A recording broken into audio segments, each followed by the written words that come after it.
Good afternoon everyone. অনেক অনেক ভালোবাসা। আজ সানডে, স্পেশাল দিন। আজ father day. Happy father day.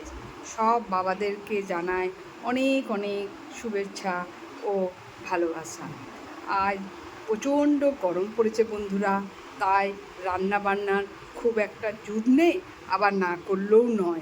তাই ছেলে বলল, মা একটু কলাইয়ের ডাল আর একটু আলু পোস্ত করো। তাই আজকের মেনু নিয়ে চলে এসেছি। দেখুন, প্রথমে করেছি ভাত, এক টুকরো লেবু, উচ্ছে ভাজা, ঢ্যাঁড়স ভাজা, পটলগুলো ফ্রিজে শুকিয়ে যাচ্ছিলো। এটা হলো পটল বাটা।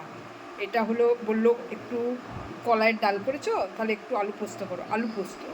এখানে আছে আপনার কলাইয়ের ডাল। এখানে একটু পটল ছিল, একটু চিংড়ি দিয়ে পটল চিংড়ি। এখানে চিকেন, রবিবার তো চিকেন মটন ছাড়া হয় না, গরমই পড়ুক আর যাই পড়ুক। এখানে হলো একটা চিকেন কষা, শুধু চিকেন কষা। এখানে আমের চাটনি, আর আমের যেহেতু সিজন চলছে বলে কয়েক টুকরো আম, আর এই জল, বাস এইটুকুই। প্রচণ্ড গরম বন্ধুরা, সবাই সাবধানে থাকবে।